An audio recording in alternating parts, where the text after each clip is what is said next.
வணக்கம். UG Tamil lesson. அதில் நம்ம செமஸ்டர் 1ல் இருக்கின்ற ஒற்றுப்பிழை தவிர்த்தல் அப்படிங்கிறத தான் பார்த்துட்டு இருக்கோம்.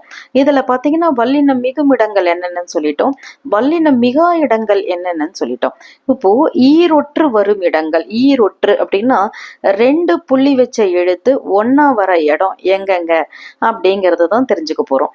இதில் பார்த்தீங்கன்னா எதெல்லாம் ஈரொற்று அப்படின்னா ஈ, ஈர், இல் இந்த மெய்யெழுத்துக்கு அப்புறமா இக்கு, இங்கு, இச்சு, இஞ்சு, இத்து, இந்து, இப்பு, இம்மு இந்த மெய்யெழுத்துக்கள் வருது அப்படின்னா கண்டிப்பாக அது ஈரொற்றுகளாக வரும். இப்ப பாருங்க, ஈக்கு உதாரணம் காய்ச்சல், மேய்த்தல். அடுத்தது இருக்கு பாருங்க, பார்க்கிறாள், உயர்ச்சி. இதுல எல்லாம் என்ன 2 ஈரொற்று அப்படின்னா காய்ச்சல் அப்படின்னு சொல்லும் போது ஈ, இச் 2 இருக்குங்களா, மேய்த்தல் அப்படின்னு சொல்லும் போது ஈ, இத்து 2 இருக்குங்களா, பார்க்கிறாள் அப்படின்னு சொல்லும் போது இரு, இக்கு இருக்கா, உயர்ச்சி அப்படின்னு சொல்லும் போது இரு, இச் இது 2ம் பக்கத்துல வருது. இதே மாதிரி இல் அப்படின்னு பார்த்தீங்கன்னா இகழ்ச்சி, புகழ்ச்சி, வாழ்க்கை, தமிழ் கூட்டல் புலவர், தமிழ் புலவர், தமிழ் கூட்டல் சொல், தமிழ் சொல். இந்த இடங்கள்லாம் பார்த்தீங்கன்னா கண்டிப்பாக அந்த ஒற்று, இந்த ஈரொற்று அப்படிங்கிறது வரும். அடுத்தது பார்த்தீங்கன்னா ஒரு ஊர் வரும் இடங்கள் என்னென்ன அப்படிங்கிறத தான் நம்ம பார்க்க போகிறோம். நம்ம நிறைய வாக்கியங்களை பயன்படுத்தும் போது இந்த ஒரு ஊர் அப்படிங்கிறத நம்ம தப்பாக பயன்படுத்துகிறோம் இல்லைங்களா. அதை சரியாக பயன்படுத்துறதுக்கான வழிமுறையை தான் உங்களுக்கு இந்த கல்லூரியில் உங்களுக்கு இதை சொல்லி கொடுக்குறாங்க. இப்போது ஒரு அப்படிங்கிறது பார்த்தீங்கன்னா உயிர்மை எழுத்துக்கு முன்னாடி வரும். அதே மாதிரி ஓர் அப்படிங்கிறத பார்த்தீங்கன்னா உயிரெழுத்துக்கு முன்னாடி வரும். இப்போ என்ன சொல்லலாம், ஓர் உயிர், ஓர் ஊர், ஓர் அரசு. இதுவே ஒரு அப்படின்னு சொல்லும் போது ஒரு யானை, ஒரு வீடு, ஒரு மனிதன்.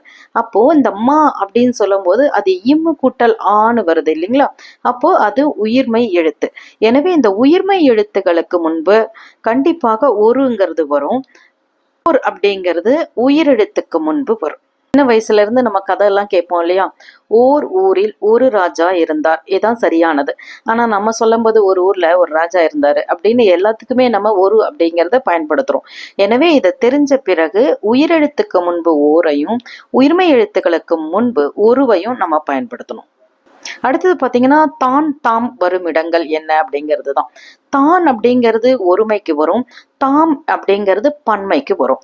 இப்போ உதாரணம் பாருங்க, அவன் தான் வந்தான் அப்படின்னு சொல்லும்போது அவன் என்பது ஒருமைக்கு, தாம் அப்படிங்கிறது பன்மைக்கு வரும். நாங்கள் தாம் வந்தோம், நீங்கள் தாம் வந்தீர்கள், அவை தாம் வந்தன, இதெல்லாம் பன்மைக்கு பயன்படுத்துவது.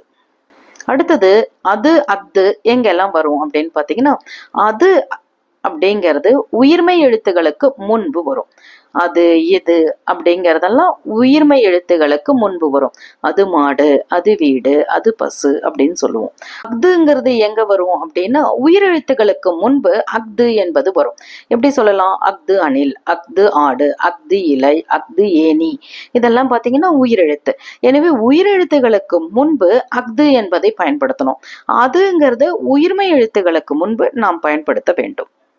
இதுவரை நம்ம என்னெல்லாம் பார்த்தோம் அப்படின்னா ஈரொற்று 2 புள்ளி வைத்த எழுத்துக்கள் வருகின்ற இடம் என்ன, தான், தாம் வருகின்ற இடம் என்ன, அது, அஃது வருகின்ற இடம், ஒரு ஊர் வரும் இடம், இதெல்லாம் தான் நம்ம இன்னைக்கு பார்த்தோம். நன்றி.